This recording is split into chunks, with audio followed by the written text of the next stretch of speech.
Okay. Well, let's get started. All right. Hello, folks, and thank you again for joining the Nahoku Music Festival. We have three very special guests with us today in the house, and really, we put this super groove session just to see you guys jam. I mean, in all honesty. Please give it up, Mr. Ray Parker Jr. on guitar. Ready Freddie Washington on the bass. Mr. Lan Richards on drums. Hey. Folks, we'll give it to you. Thank you. So now we have our workshop here, right? Yes. Which means what? What do we do at a workshop? I really don't know, but I can play the guitar. Oh, it's up to them. Yeah.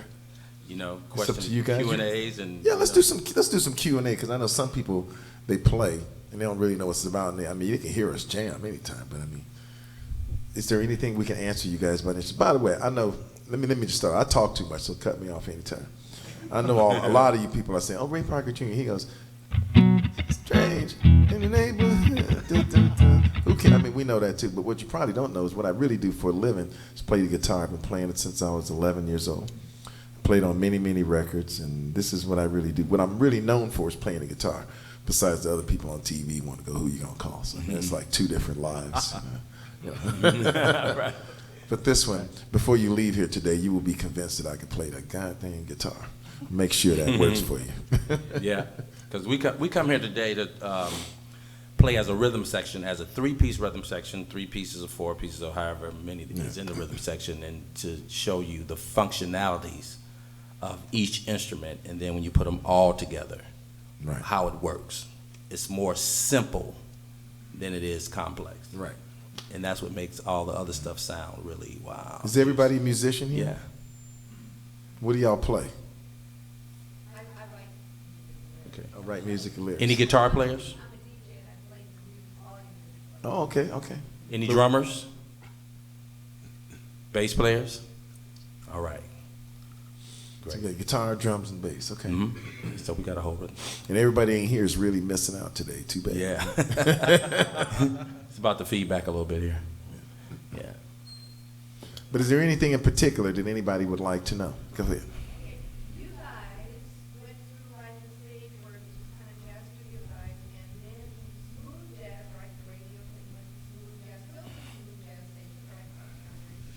But it seems like to get to that super jazz, people actually will come out to like a concert like here tonight. Is a pitch for people who support good jazz musicians to come out and actually support individual musicians on the stage performing. And so you just set up with the studio guys, backup guys, letting music be behind movies, or you still try to do your own lyrics? You understand what I'm saying? Not quite, because you mentioned smooth jazz, you mentioned jazz, you mentioned other stuff. I do everything all the time, every day. So, like for instance, I'm not going to say people don't come to concert. Like I did a concert last year. We had 480,000 people at the concert at the World Cup Open I played, you know. So I was playing with the Black Eyed Peas and did some of my stuff with Hugh Masekela. So I'm everywhere. Like tomorrow, day after tomorrow, I'll be in Paris, and we got a big crowd, the biggest TV show in Paris, doing some different stuff. But like I said before, the thing that I'm going to educate you to now is I'm not just a guy who does that. I do a little bit of everything. So at the same time, I'll be doing, I don't know, a Herbie Hancock record, which is one kind of jazz, or maybe a Brian Culbertson record I just finished, which is smooth jazz. You know, I just did the new Cher record too, or I'll do the new whatever record. You know, so I'm doing a little bit of everything. So I don't really miss or feel the crowd. Like Freddie's going to go on back tour with Steely Dan. There's going to be thousands of people. Yeah, it's going to be a lot. So that's another thing. Yeah. One of the many things we do. And that's another thing we should talk about. I don't see why anybody would just tag themselves into one specific genre of music. If you really love music, you probably like more than one thing. You know, if you only listen to one particular thing, no matter what it is, bluegrass, whatever, if you just want to listen to bluegrass, you're going to be very limited. And this world, I promise you, will change from time to time. Everything changes, right? Like one guy says, I want to be a rapper. Well, that's pretty limited. You know, when rap dies, which is probably about the time you get your record out and get it up good, you know, then there'll be something else. So if you want to be in music, my first recommendation to you for everybody, you should learn all facets of music so you can fit in everywhere. Really important. Yeah. That's real important. Yes, Becky.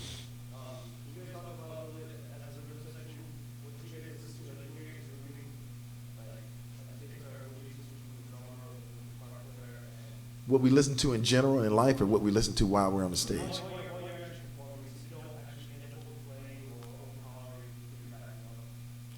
It's almost like this. When we go into a studio, say if we go into a studio situation and there's a song that we've never heard before in our life, and they give us a general idea of how it's supposed to go, then they're dependent on us to really create that moment. So whatever that groove is, I'm listening to Ray. I have to listen to Lance kick drum, and they have to listen to the bass, and everything has to kind of like fit. It's like, so, and how do you make something fit? You can't clutter it up. You have to be real simple with what you're trying to do, so their parts can all gel together. So we're really listening. We're not listening to ourselves. We're listening to The whole product. the whole thing. And the number one thing is, and also which I try to tell my kids, don't just practice your parts at home. It's got to have some timing to it, right? Nothing matters unless it's in time. I don't care how great you're going to play. It doesn't matter. It has to be locked right in time. It has to be glued to the guy next to you who's glued to the guy next to him. Just like that little groove we opened up with. Mm-hmm. Once we got our sound, the three of us playing so tight that that's what makes it come alive. It's really, in my opinion, more important to play the rhythm tight than it is to play the right notes. Okay, check this out. Now check this out. I'm just gonna.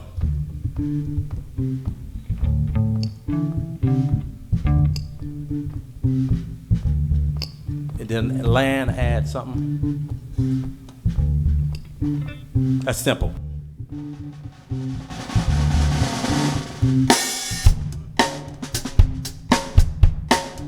Just light.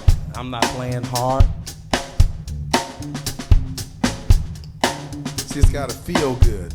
Be real tight together. Then rail that over.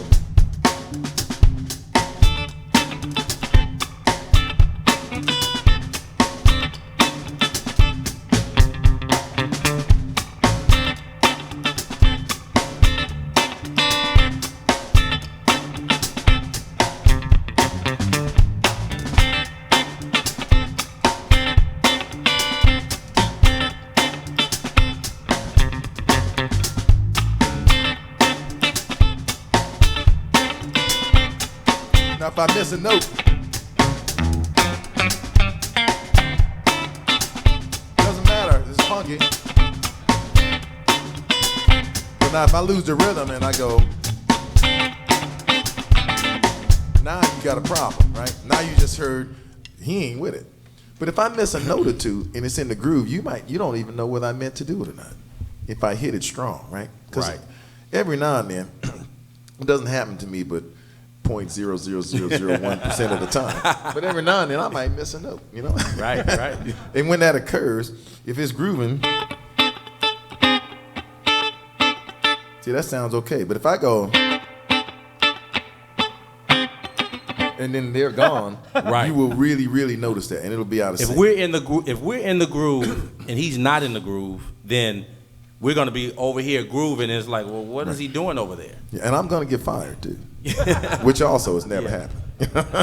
So that little thing we just did just came up with, look a la James Brown groove. It's so simple, but when I started playing, I'm playing from a body clock, and they're paying attention to what I'm feeling like, not what I'm playing, what I'm feeling like, in order for them to feel what they will potentially want to do, or how they're going to come in. So it's all about really listening and feeling. Yeah. Yeah. And to exaggerate even more than what he's saying, 95% of the musicians make no money, broke, and can't figure out what's wrong. Okay? And the truth is, what he's saying, that extra little 5%, that's what takes you to the big time. And people know it when you play. They can feel you, right? If you're a little bit off a little bit, and I don't care, most people, and I know it's two of my kids. My kids all got guitars and stuff. And I look at the teacher, and the teacher, in my opinion, is teaching them a little bit wrong, because he needs a metronome there. He needs to lock them into the groove. They're busy playing, Guns N' Roses and all this stuff, and it's not in time. And so they're starting to learn how to play out of time, which I'm correcting this week. But they're starting to learn how to play. They play well, but if you put the drums with them, everything, they're falling behind, they're falling forward, and it's just worthless. I told them it's worthless, guys, unless you're going to play it in time and play it in the groove. trust me, the band, the musicians, the singer, everybody will feel you playing in the groove, and all of a sudden your workload will start to excel for no reason. You'll be like, wow, what happened? I look better this week, you know. And it's really true. And it's not as easy to do as it sounds. If it was, everybody'd be doing Everybody. it. And I guarantee you, it's really hard to find players who can lock into the groove. I can find players who can play by themselves and play some really hip stuff. But you put them with 4 other guys and they're a mess. Yeah. They're just a mess. And Lamb, that's the difference. Y'all. Say something, man. Let's hear your voice Yeah, back. man. No, I'm So always quiet in the back, and it's Give cool the drummer because some. I can hide. But the thing is, my approach is to make sure that everything dances. And I always tell, when I'm doing clinics, drummers, I say, hey, how many of you dance? And very few of them raise their hands. And I say, how you going to play to make somebody dance if you can't? If you don't understand what makes you move, how are you going to make them move? Because just playing a pattern is one thing, but expression is what makes it art. So playing that groove, doom, doom, cat, or doom, doom, cat. Then the attitude comes in, the expressions. So then people start to make it feel like that, you know? So when you move it like that, I don't care what you play, it dances. That's the main thing right. from my chair. So like when Freddie started the groove, everybody's like, okay, yeah. So drums started playing, then everybody said, oh yeah, wait a minute now. Then Ray jumped in, they said, that's a little bit more. Yeah, now it's glued together. So the main thing from a drum standpoint is making sure that it dances. It very simple, such as even a ballad.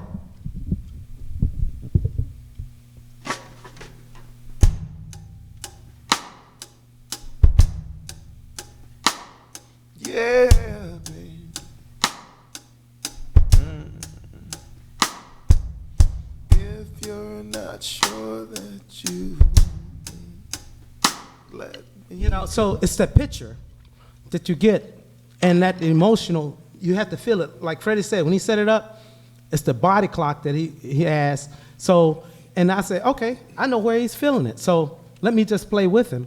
And then that's when the beat comes in that makes you say, okay, I know where the 2 and 4 is. Because we're talking about commercial music, but even classical music, because I do a lot of symphony stuff. It was dance music, if you think about it, back in the day. That's right. So even smooth jazz, derivative of vocal tunes that were pop tunes, bebop tunes, when Charlie Parker, all they did was change the melody, but played the tunes, you know? So that's kind of where, from me, I just make it, I try to make it dance. Everything got to dance. If it ain't dancing, out the door. Not to do. And the more simplistic you can be, not busy, you can't be busy. You have to really think in like just a simple layman's term. That simple, because if you're not simple and don't have a foundation, then everything else on top of you is just going to be waffling and it's going to fall down. But if you are a strong foundation, everything that goes on top of you is going to be really solid. So it's going to start with a simple base pattern that feels good, that a person can stand on. So where we're coming from, we have technique, we can do the technical stuff, but it's the simplicity stuff. So when you do something kind of a little extra special, it stands out. Yeah, that makes it really, really special. Any questions? Any more questions? Don't be shy, y'all. Gonna wait till we get home. You tell me, man, I should have asked. You him. guys came here. Y'all know you guys want some information. asked him about There that. we go. When you were growing up, what kind of music did you guys listen to? Well, I'll start with that. First of all, I'm from Detroit, Michigan, so I obviously grew up with Motown and all that kind of stuff. So I grew up. The only reason why I switched from the saxophone to the guitar is I heard the Lovin' Spoonfuls play "What a Day for a Daydream." I said, I got to play the guitar, man. I want to get, So I bought me an electric guitar. That was it for me. I started playing that, and I started playing some Temptations music, and I worked really, really hard. And I started going on tour at about 13 years old. First group I went on tour with was called the Spinners. For all you old folks remember that stuff. But I started touring with the Spinners, So ever since then, it's just been. But that's what I used to listen to: Keener FM in Detroit. Top 40 radio. Yeah, I'm from Oakland, California, so I'm from it's almost like a Detroit within itself, and you got the rich history of Sly and the Family Mixed Stone in with some Sly, right? with some Sly, Larry Graham. You got a lot of people up there in that area, and I was listening to Motown coming up, James Brown. We were all listening to the same kind of music, so we had that rich heritage, and then classical music and big band. I studied classical. I studied big band. I studied a lot of stuff that I could put my ear to. I listened to everything. So that's that was the upbringing. You notice the focus is on everything. You keep hearing everything. Everything. And that's why I was answering your question. Yes. Like at one point you went to smooth jazz. I'm like, well, what do I have to do with smooth jazz? I mean, I like that they play. I had nothing against smooth jazz, and I love that they played a couple of my songs on the radio. But if you told me I was R&B, I would be like, what have I got to do with that? I mean, I'm so much bigger. In my mind, it doesn't stop there. It's like it goes in and out for one. Like one person will go into smooth jazz who loves it and says, oh, I see Ray Parker Jr. But the same guy who never heard of smooth jazz, who went to rock and roll, would say, oh, I looked at the Rolling Stones tape in '72, and there's Ray Parker Jr. playing the guitar on the whole tour. So, I mean, you see me everywhere. Right. Just depends on where you are at the time and what you're looking at the time. And by the way, all this myth about musicians don't make money, that's complete nonsense. By the way, I mean, really, Ford Motor Company is having trouble. I grew up in Detroit. They wanted me to work at Ford. Ford is having trouble. Some of the car business went out of business.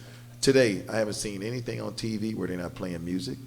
We have the best audiences in the world. They don't make a car. They don't make a house. They don't make anything. They don't have speakers in it, right?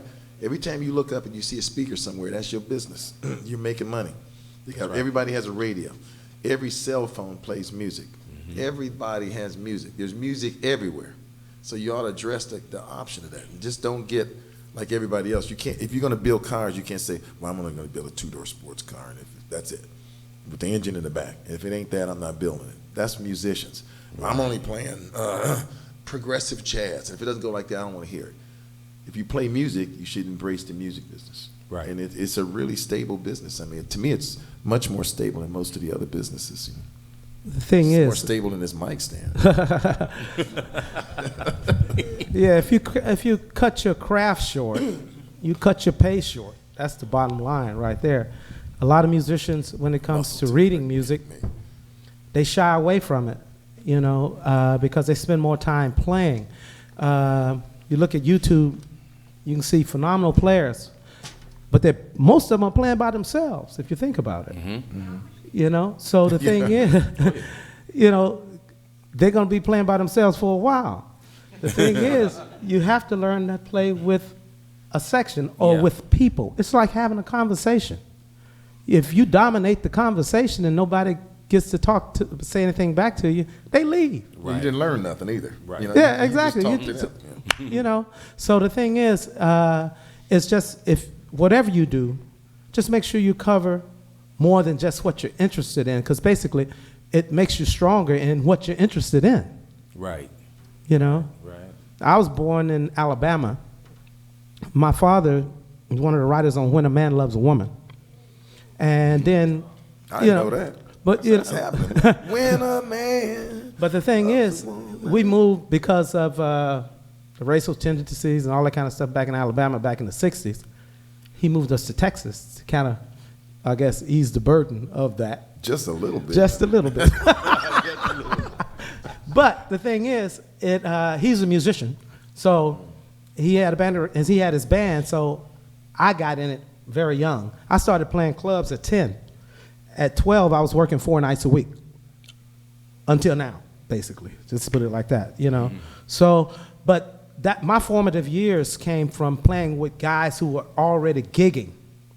And they said, hey, you got this child prodigy. It's like, shoot, I used to practice so that I could do the gig. So when all those tunes came out in the 60s, I was learning them as they came out. So all the stuff from the 60s to now that's been re-recorded, I remember when they broke, So the thing is, for me, that my knowledge came from musicians, because I'd be playing something, and a guy my age would say, hey, boy, when I do this, don't do that. I said, yes, sir. So, because I want to stay on the gig. So now, as far as reading and all that kind of stuff, of course, I learned in school as I was coming through, playing through band and all that kind of crap. But the thing is, it's all good. Don't get me wrong, because that gave me a chance to go to college for free. You know, so after that, I used that, moved to LA, you know. But music is great, and there's a lot of opportunities. The best thing for you to do is what you do, because can't nobody do what you do. That's right. Because if you start learning what everybody else do, or some personal, somebody specific, they call him. Right. You know, so the thing is just be as open-minded as possible when it comes to music. You know, it's just like what kept me going was when I started making a little money as a kid. It's like, oh, it might not have been but $20 a gig, but I'm like, shoot, at 12 years old, $20 a gig, 4 nights a week. Yeah, it's a lot of money. I was making more money than anybody in my class. You know? And then the girls were coming out too. Once you got all the high school stuff, have you ever really had a job, or you just been playing music the whole time? I haven't had the only job I had, because my classmates said, hey man, I'm a stock boy at such and such. I said, shoot, that sounds like fun. Let me go try it. Lasted 2 days. When was that? How long ago? I think I was 13, Okay, 14. but other than that, you've been playing music, Oh, right? this is it. I know you've been just playing music, right? Yeah, I had like a high school summer job, summer program job, and I worked at McDonald's in high school. So this was the trick with me. I went to McDonald's to work while I was playing with the Oakland Youth Symphony Orchestra. I saved up enough money to go to Europe with the orchestra. So as soon as I saved the money, I was out of there. So that was my work. As an adult, all I've done was I've made my living with music. That's it. Yeah. And see, I ain't even had no job in high school. Yeah. Nothing except playing this guitar. Now, for those of you who are true musicians and true lovers of the thing, how could your life be any better than to not ever have to go to work? Right? I mean, to me, that is the absolute most fabulous thing about it. Now, if you took all three of us, maybe his house is bigger than his house, bigger than my house. Who knows? It really doesn't matter. Ain't nobody told us we got to cut our hair. Ain't nobody told us how we got to dress. And we've been doing our thing. So we are really the most fortunate, most blessed, happiest people you could possibly see. Because we play our music for a living, right? And we've done nothing else, which goes back to what I'm saying. If you really, really want to do this, you don't have to be like the brokest guy in the world doing it, by the way. And I put that out there because a lot of people say, I ain't doing that. What's your backup plan? You know, what backup plan? You in. Yeah, this is it. You're all in, baby. This is it. Jump in. You know, it's like getting married. There's no backup plan to getting married. You decide that you have to say I do or you don't. Yeah, see, that's the thing. Just like he said about a relationship. If you make the commitment, it'll start to happen. Yeah. If you shouldn't don't make the commitment, unless you're in love. that's right. I'm in love with this guitar. See, that's what happened have with me. sex I with played my sports, but when I found this, I fell in love. Right. Even I tell my wife, I said, the first thing I was ever in love with was this. Right. You know. Please don't challenge this. Yeah, don't ever challenge this. Don't ever. You'll lose. You're gonna have a problem. Yeah, I mean, I fell in love with this thing. That's why, the passion, and it's there. And I tell people, I've never worked a day in my life doing this. This is not work. Right. Anytime I get a chance to play music, it's like a kid going to a candy store, a kid going to a playground. Right. I'm just that excited about it, and still, after all these years. Yeah. And we travel the world. Yeah. We eat good food, sometimes too much of it. But we travel, go to good places. We go to fun places. If it ain't fun, I don't even take the job. I don't go there if it ain't cool, right? And I think it's just one of the most wonderful things in the world. Don't get us wrong. There are some knuckleheads. Yeah. I get rid of the knuckleheads. I lose the knuckleheads fast as you can. Yeah, exactly. Because in any, just say, in your neighborhood, you got some good people and you got some knuckleheads. In any business, it's the same, and on all levels. So, and most times the knuckleheads, it's either fear, inferiority, or just insecurity. That's what makes them a knucklehead. So the thing is, for me, I prayed about it years ago, and I've been blessed. I ain't worked with no knuckleheads. Never had any problem with money. Never will. None. But there are stories out there, So the thing is, but it all comes down to a commitment, though. Because if you don't make the commitment, it won't happen. Right. Because a lot of people move to LA and say, hey, I'm going to be a musician. They come out there, there's probably 10,000 musicians a day entering LA. The thing is, they come there and say, I'm gonna make it, and then I'm gonna get out. But the thing is, they don't have the commitment to say, I'm gonna make it regardless. Right. That's the thing. You got to come there to say, I'm going to make a living. Right. Just, I'm not going to don't come there and say, I'm going to make it, I'm going to get rich, and I'm going to be famous. No. Come there. You're serious. Be serious About and your music. make a living. Be serious about what you're doing. Yeah. Then everybody else around is going to know that you're really, this guy's really serious. Now, so Freddie made a good suggestion. We're going to play 60 seconds of some music just so you don't hear our voices too long. Because when I'm performing on the stage, I like to see things go that way, just to mix it up a little bit. So I'm going to give you a little history to this groove here.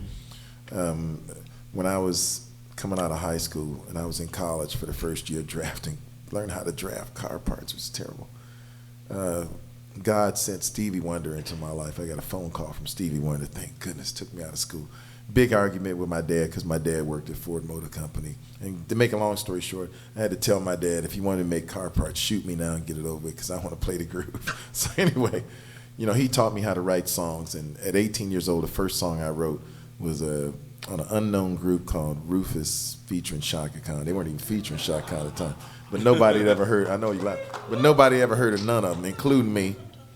And when she said when they were recording my song, I was so depressed because I wanted Stevie Wonder to cut it up Barry White or somebody.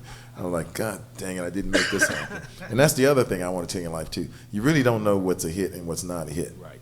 Where you think you're gonna get it, oh, I want Lady Gaga to cut my song. Lady Gaga says I don't want to cut it. Lady Goo Goo cuts it, who seems like a boo-boo. And then it's, you know, it becomes the next big thing in the world. So you never know. But this was my first #1 record.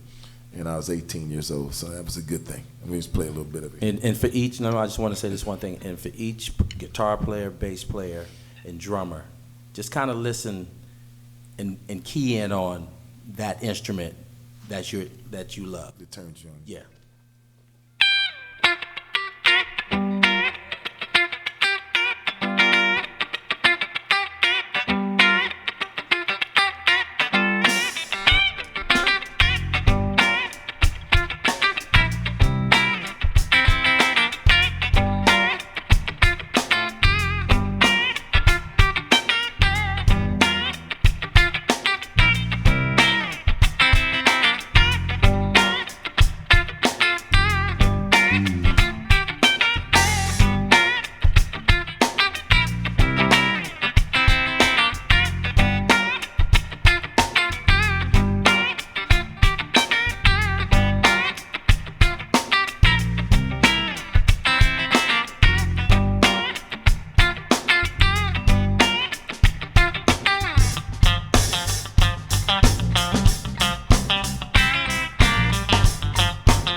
Now See, we could talk some more. I think on that song, and you let me know. I think Ray has the most complicated part of that song. I think I have the most simplest part because I ain't doing nothing but listening more than I am playing. But my simplicity still in the space that I play in is still really important to what's going on in the whole scheme of everything. Lan has to hold this thing down, and with Ray's groove and my groove, so the language has to still be in a certain. Everybody has to still be breathing the same, because I'm just playing this.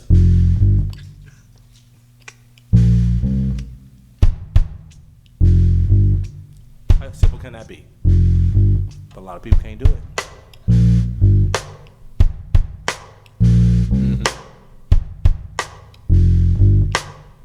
That's so simple for a bass player, but it's not simple. Because they won't do it. You won't do it. It's too simple.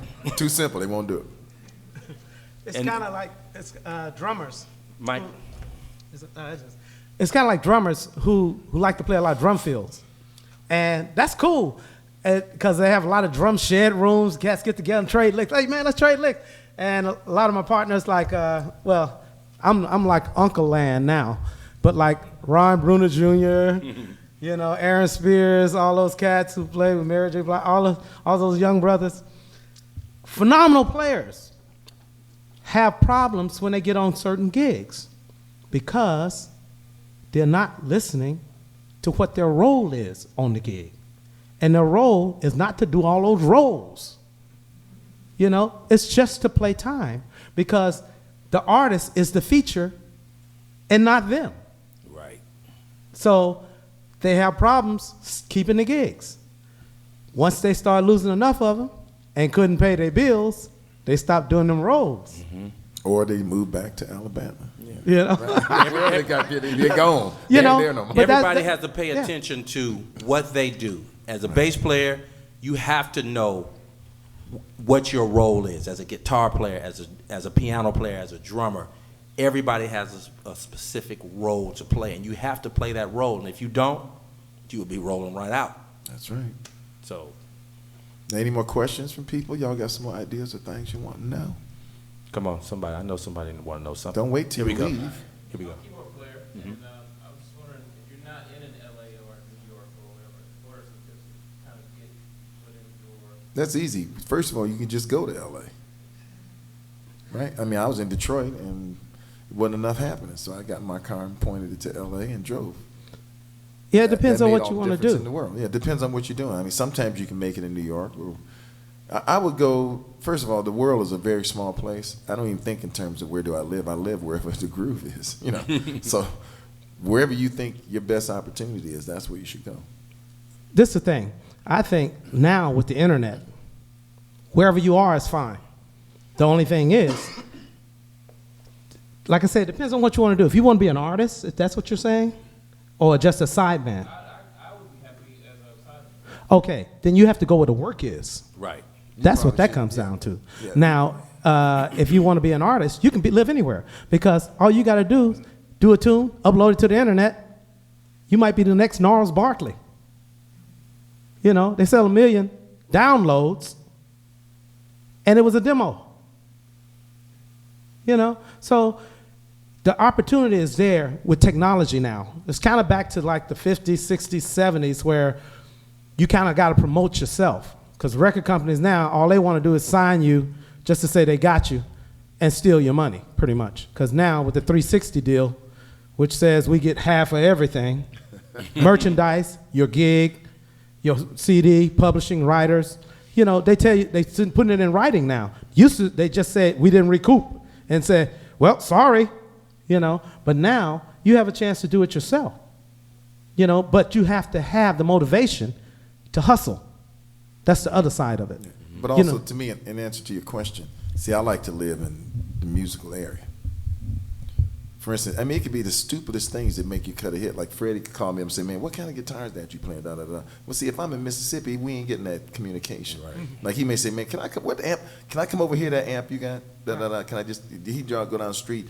He live not too far from me, a few blocks from me. Now, if you by yourself, you really got to be more of a genius, right? Because you're not getting any input or any feedback from anybody else. It doesn't mean you're not talented. It just means that you would be surprised sometimes. You say, man, this keyboard, what's wrong with it? Then somebody else goes, no, because you didn't stick the mic here and put this on it, you know. So if you're not in the community, you sort of lose a lot of things, you know. Yeah, because it's a fellowship. It really is. Yeah. You need to be around people who you inspire to be like, or that community of musicians. If you want to be a sideman, so who are the sidemen? Who are the players that you like? You need to get around them. They need to know who you are. They need to hear you. Right. They need to feel what you're doing. They need to know that you're reliable. They need to know that you can read music. They need to know you can play any style. And feel your presence. And feel your presence. Many night I get a phone call in the middle of the night, man, can you make it tomorrow morning? Well, if you live in Mississippi, you can't make it tomorrow morning. Right. And they ain't gonna give you the phone call because they think, well, he's in Mississippi. Who can we get that can come down tomorrow? And, you know, and so I mean that's a lot of missed opportunity, not a little bit. So I would think if you're happy being a sideman, you need to go where it's at. You know. Yeah. I mean that's just simple as pick up your stuff and go. And I don't mean go 3 months from now. I mean like Monday's good. Yeah. I mean, really, you know, it's just, you know, people like to make well, I'm going to do this, I'm going to do this, I'm going to do that. Man, forget all that. Just go Monday. Yeah, make the commitment. Yeah. Just do it. Pack you your know. stuff and go. Yeah. And if you don't go Monday, then you need to sit down in the mirror and figure out why you didn't do it.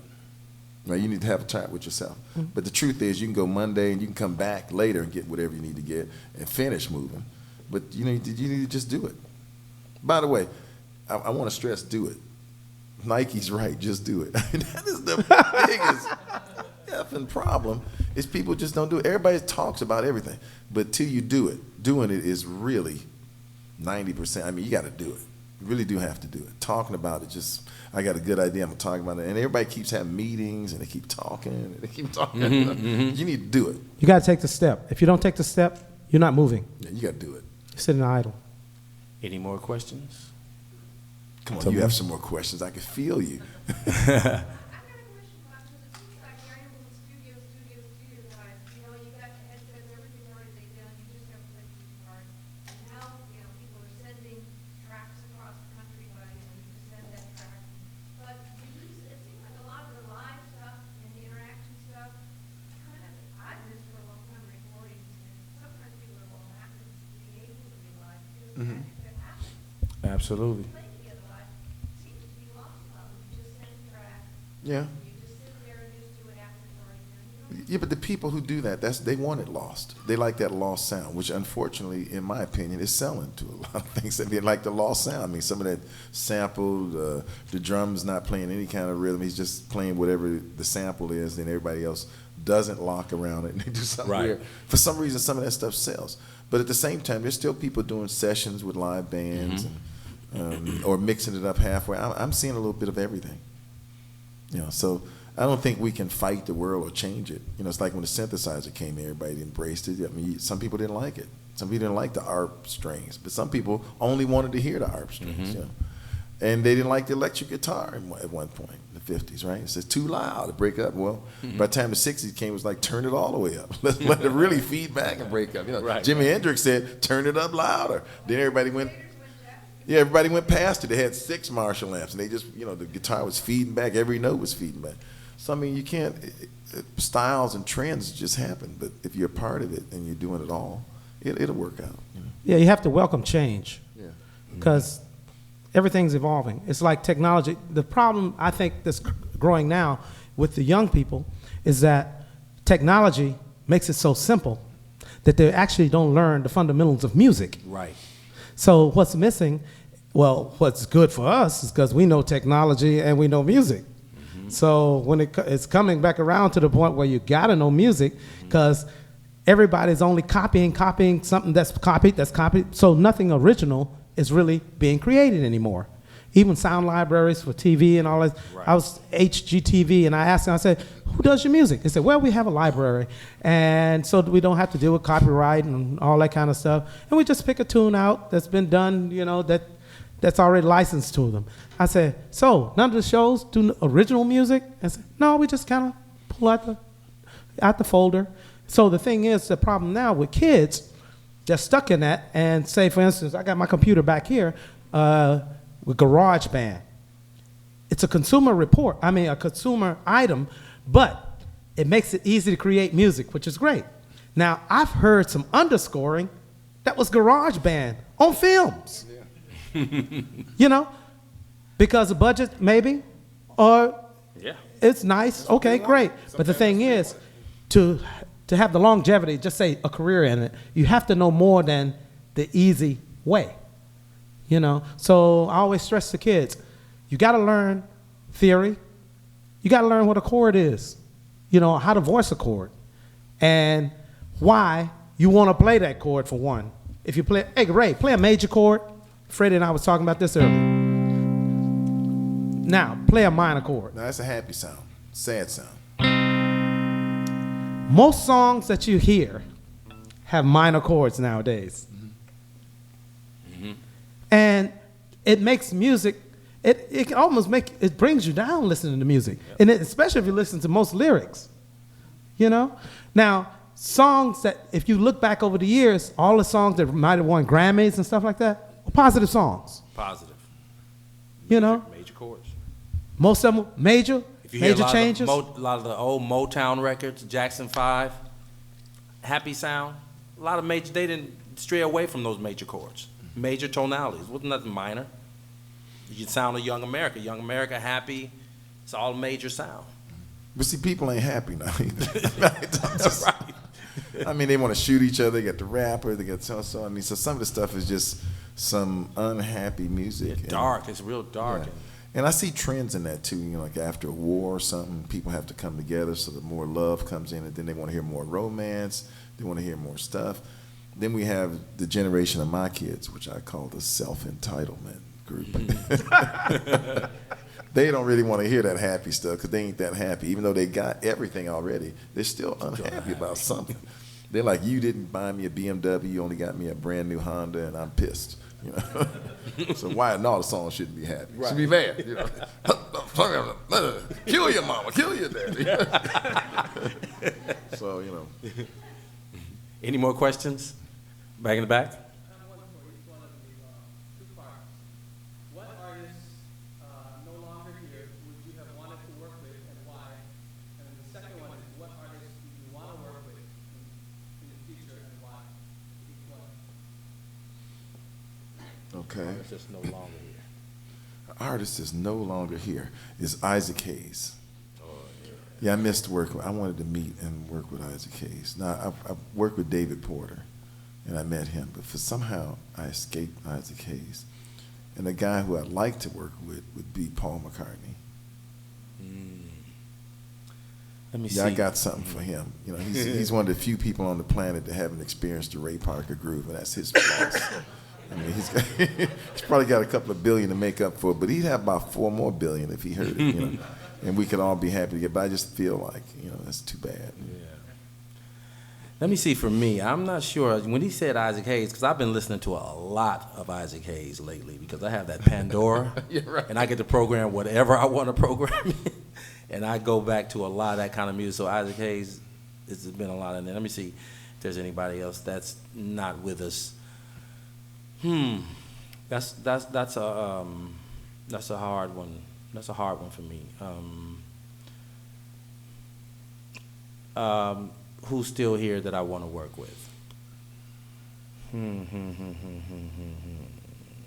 See, the problem was taking him so long. He's already worked with him. So you got to figure out who has. I mean, first we you got to worked start with who am I work with. You know. I got to think about who haven't I worked Yeah, with. It's like, did you stump me on that one? That's a good one. Who do I want to work with now? I mean, you know, I don't know. I'm already working with Steely Dan. So, Lan, go ahead, Lan. You answer the question. Yeah, he's thinking. With me, I prayed a long time ago, let me work with everybody. And I've worked with some of everybody, Yeah. but the thing is, my wife, right now, when I land at home on Tuesday, I got this little gig. It might be paying, what, $120 maybe. But I go do it after I land, and she always say, how long are you going to do these little jobs? And I say, well, I meet new people all the time on these new jobs. And these new jobs lead to bigger jobs. You know, so I always want to work with somebody new because it's like a relationship. You establish personality, you know, a relationship with that person. But he wants to know who. Who would you want to work with? Everybody. Nobody in particular you can think Nobody in particular, because of? Well, who's dead that you missed? who's dead that I miss. You know, I almost worked with him, and that was Marvin Gaye, because of his passion. You know, I almost believe that he should have been like a gospel artist. You know, because that's the way his music, it inspires the soul. You know, and just to Sit feel. with me and while I'll tell you about Marvin Gaye. I did all this stuff. Yeah, you know. So, but the thing is, his sexual healing tour. I went and auditioned with Gordon for that, and they went with part of the old band. So it's like, and then Gordon's like, "Man, you should have been on the gig. Man, you should have been on the gig." But after I found out what happened on that gig, I said, "I shouldn't have been on that gig." No, you shouldn't have been on it. You know. Nobody should have. And see, and that's the thing. I've been blessed. I only do the gigs I'm supposed to do. Right. And I'm blessed at not doing the gigs I'm not supposed to be at. He means spiritually not supposed to. The last You know? Marvin Gaye tour, everybody got high, some people died, and it was just a bad Yeah. experience. And he's saying he was fortunate enough to not get what he thought he wanted. Right, Right, right. exactly. To end up in the wrong spot. Sometimes you don't need to be in a certain place. But- You know something? Let me. I'm thinking. Me being from Oakland, I would have loved to work with Sly Stone. He's one. Because that's some of my history, some of my rich history. That's right. And he's my still backyard. around. And he's still around. That's the one that's still around. I'd like. Sorta. He's sort of around. Yeah, she's sort of around. Yeah. But in his heyday, I would have loved it. Yeah, that's my hero, Sly Yeah. Stone. Anything else? No, you mentioned, you got one? Go ahead. You're back. It's just a kind of an off-the-wall question. Ray, you mentioned your kids and stuff. Now, I don't know if Land or Freddie, if you have kids as Yes, well, we but do. I do. It's got to be really intimidating growing up with you guys as my dad, you know, kind of thing, growing up in that kind of household. Now, you're saying they play guitar now. Do you let them get into whatever kind of music? Do you help hone them into the things that you've Well, my done? kids or- are cutting the record. They're just not cutting it fast enough to my liking.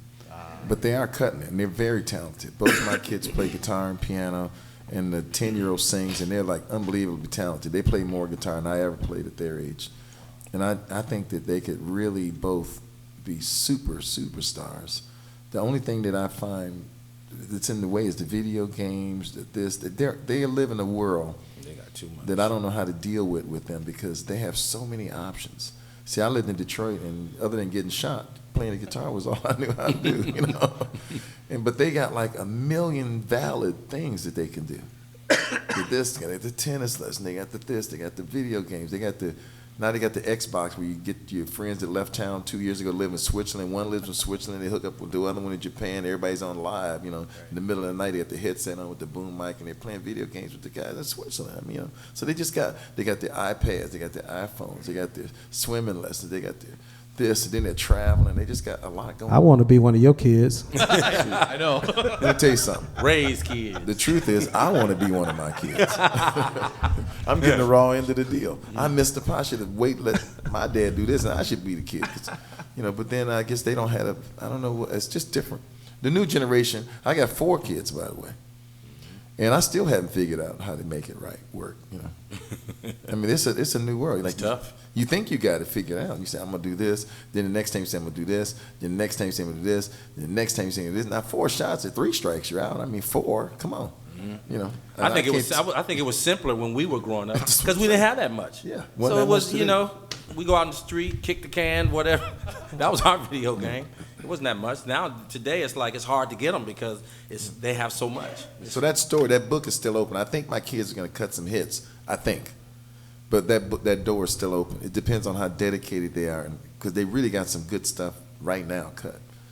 But it just depends on how dedicated or how much they want. I look at the Justin Bieber movie, and boy, you love Justin Bieber once you see the movie. You know, before you see the movie, it's like, Justin Bieber, the guy with the hair, who cares about the hair? I don't care.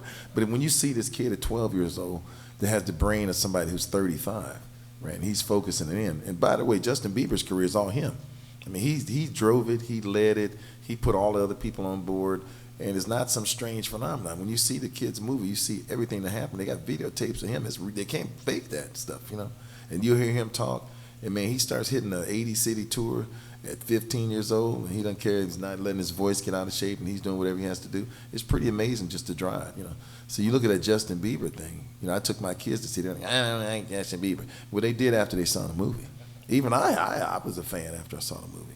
So I'm saying you got to be driven like that. And by the way, he came from the middle of nowhere, middle of Ontario. Wasn't even in Toronto, off the suburbs somewhere. You know, the least likely spot for getting a music career. You know what I mean? And still made it happen. Yeah. But you have to be driven, and you have to want to do it and go get it. You know?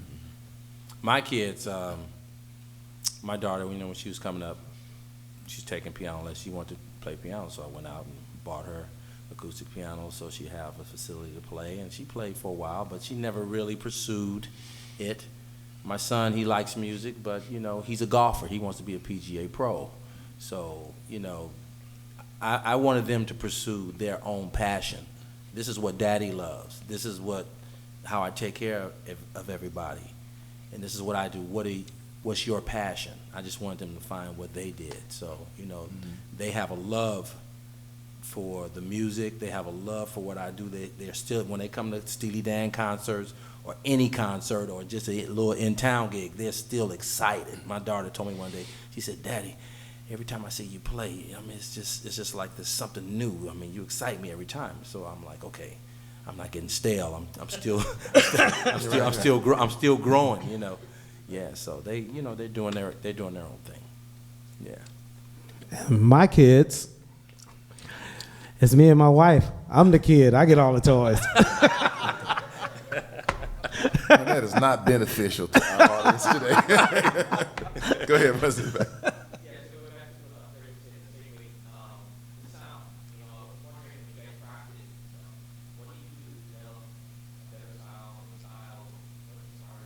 Now, you know something, practice, I'll just tell the truth. I rarely practice, okay? I've been playing music almost every day of my life. My sound is in my fingers. I have this bass here, I turn up the volume, I set the tone, and I don't touch anything else. I know how to get the sound I want. I know the kind of sound that I play and that I try to get. I mean, for the practice, I'll sit down, you know, stretch my fingers, this and that. Maybe I'll run down a few scales, but I don't do a lot of practicing because I play so much that it's just innate. It's there. I mean, it's just like a no-brainer, no thought. He sounds 40 years old. He's been tuning it for you know, it's been like fine wine. It's just there now. Yeah, it's just there. It's I mean, graceful. Yeah, it's just there. And I'm always looking for something to get better. You know, not that I'm trying to say, oh, let me see if I can play this scale and then play it this way. I don't play in that. My thing is always off the groove. Always off the groove. If you see me and I'm looking serious and I'm looking, I'm in it. I'm in it. So, you know, that's where I'm at. That's interesting. Nobody's asked certain questions that I thought you would ask. Like, let me just touch on this. It ain't just your playing, by the way. The gig starts at 9 o'clock. If you ain't there at 9 o'clock, you really made a mistake. A monumental mistake. For instance, you're playing with Lady Gaga and you don't show up at 9 o'clock. If you stop somebody's show, it'll take them maybe 10 concerts to break even, to make up for the one that you screwed up, that they got to pay the trucks, lights, sound, hotel bills, all the rest of the stuff. People have killed their careers by not showing up on time, right? And I'm telling you now, if it's 9 o'clock, you need to be there at 8 o'clock and have 10 other plane flights to get there, 10 other cabs you could have caught, 10 other trains. So if you miss 2 of them, you're still going to get there on time. And the idea in my life, I've never missed a show. I've never missed a recording, right? I've never been late for a concert. And the thing that people know that, they want to know that when they say, okay, Freddie's on the gig, I give him his ticket, I ain't got to babysit him. You don't have to worry. He's going to get there. Now, we can't really say that about everybody. But the people I have to babysit on my concerts, I usually end up firing them because I can't deal with that, right? So it's not just the music. You got to make a total commitment as a human being to smile when you show up at the gig. If your boyfriend left you last night or girlfriend, don't bring it to the gig. Bring your smile to the gig. Right. Be eager to play. Study the music we're playing. Right. Hit it. Be there on time. Do all the rest of the time. It ain't that difficult. I've missed a gig once in my life. I was in about 19. I had a gig. I was in L.A., and I was supposed to make a gig, and I forgot about the gig. I missed this gig, and I felt horrible. I mean, it was like something I never want to feel again. That's why I don't even like being late. If there's a recording date, and especially, they're more a little lenient on record dates. But if there's an orchestra date and they run on time, and if you're running late, everybody's sitting in there and they watching you come in. Right. It's not a good feeling. Not happening. It's not happening, man. You never want to be late. Right. Yeah, playing is a given. You don't get a shot if you can't play. Yeah, that's your ticket to the ride, Yeah. to the party. You know, it's the other stuff. It's personality. It's because it's like us. It's a fellowship. So you know what you're going to get. You're going to get consistency when you call these guys. So the other thing is you're going to get the fellowship of calling your friends. You know? Now, if you say, oh, hey, man, you really play great, man. I like the way you play. Then you show up to the gig, and it's like, hey, man, I didn't bring my keyboard. Can you give me, I need about $75 so I can get out the pawn shop. That stuff happens, too. You know? So you don't call them again because you don't know whether or not he's going to show up. Second, you don't know whether or not he's going to have a keyboard when he shows up. Well, the important thing you know is he's not seriously committed to his music. Exactly. That's the first thing you know. And I'll give you an example, just what you said. There was a guy I met in Florida. He knew all my songs. He was such a big fan. He was just playing some bass for me back then. I said, man, that guy's got a good feel. He said, man, could you please come over again? Could you please come again? And I remember Freddie couldn't make it to Japan that year, and I thought, you know what? That guy really played the groove. I felt this groove. I'm going to call this guy up. I called him up. He didn't have a passport, right? And we're leaving for Japan in 2-3 weeks. You got to get the visa work, got to get everything done. He hadn't paid his child support. The government pulled his passport. Yep. And so here we go. So, and then the guy's apologizing, and you know what that let me know is he's not ready to go. He's not an 18 player. So his thing is just done now. That's it for him. I'm not calling him back. I'm already afraid now. Yeah, right. He ain't the guy. Right? And that's not my problem. He should have his life in order. You know, no one wants to hear excuses. That's what you do. You have your thing in order, I got my thing in order. Just like when it comes time for me to pay you for the gig, you don't want to hear a long story about what happened. Right. You played the gig. The only thing you want to hear is, thank you very much, here's your check. Check, please. Right? And I like to make it a policy to paying people right after the gig because I like to pay. I like people like me people feel good when they get their check right after the gig. I like that. They feel better when you get it before the gig, too. Even when you even when you go mail them the money a week later and they know you're good for it, that's one thing. I have no problem with that. But I'm saying, there's psychologically people, they just got through playing, I like to go. Right. Especially when you know you've done a great job. I mean, you want to feel good about what you do. You want to feel, and I always feel like people are going to take my gig before the next guy's gig if they're the same. Because they know, at the end of Ray's gig. Right. Yeah, don't just take the money because it's money. Right. Take the money because you know you did a great job and you feel good about what you do, about what you did. And the artist, he's like just ecstatic. So, I mean, you know, you always want to feel good about making this money. You know, it's like if you're not putting your front foot forward every single time you sit down and play, then don't do it. But when you do it, there it is. But you got to understand the business behind it, too, though. Because what we do is so personal, and it's an extension of us. You got to be understanding of the business about the money, because it is a business. Now, a lot of times people say, hey, man, can you do this? Help me out. I say, okay, cool. Next time, you say, but I have to charge this because I put this time in, went to school, I studied to get to this point. So you have to, compensate me. Now, I'll work with you because you only have X amount of dollars, but at the same time, you have to have the confidence in yourself to say, pay me. That's all it is to it, And you can't. Sometimes you can feel guilty. Say, man, this cat only got, bruh, I need that money because if I don't, I ain't gonna be able to put the gas in the car to get back to the house. It's very simple, and a lot of people have representation to speak for them. I had the opportunity when I was in college to go to law school, so I studied contracts and legal protection. so that I would be prepared, and I have no problem negotiating. You know, so all the deals that I do, I negotiate myself. And with their management, their attorney, whoever, it doesn't matter, because I know how to read the paper. But if you can't do that, get your spouse, who you share your money with, they'll get it for you. They won't have This sounds like a personal experience. They won't even doesn't worry it? about it. Why? They say, Just I'll go get our money. get your spouse. So, hey, y'all, it's about time for us to wrap up. Yeah, all extremely good points. First, folks, please, again, put your hands together for Lana Richards here, Freddie Washington, Ray Parker Jr. If you guys wouldn't mind just giving us a groove on the way out, and thank you again so much for your time. Now, they have a concert this evening here at the Convention Center. Got some CDs over here. You're going to definitely want to check it out. And coming up next, performance and songwriting with David Pack and Henry Capono. So, right on, folks. Mahalo.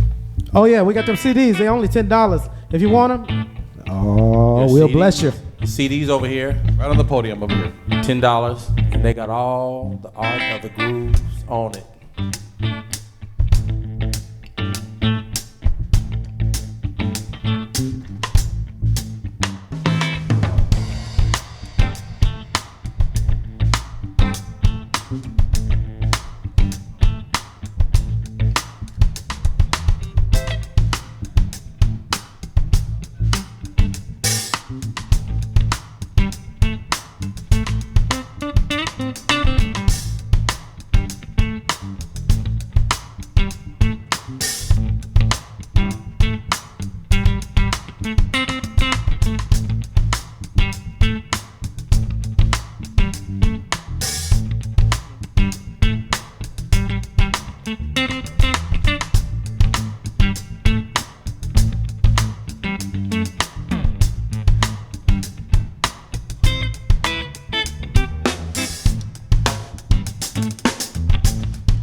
I gotta play this pretty guitar sitting next to me now.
Plug that in, Fred. Let's hit this for that groove.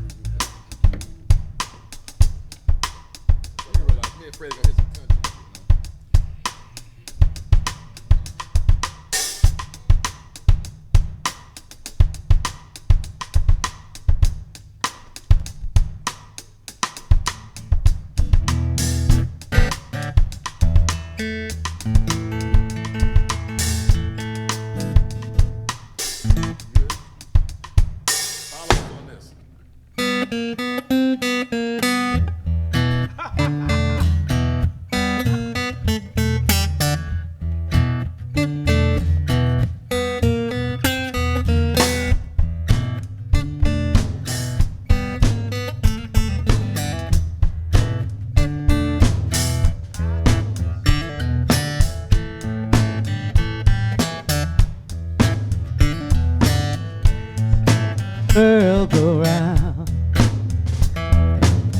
keeping me in love with you.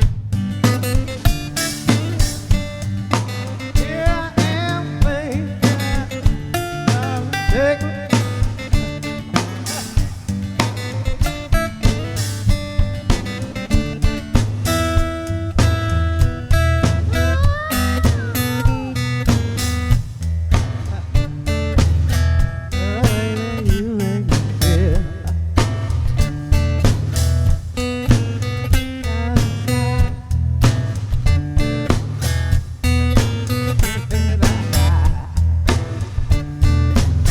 I know it's you, baby. That make the world go round, keeping me in love with you. Oh, this now, baby.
Thank you. We got to get some coffee shop gigs, and we just do that. Then we perfect it. Then we take it on to it. We take that on to just that kind of stuff, just that groove. Everybody be like, "Ooh, they humping it."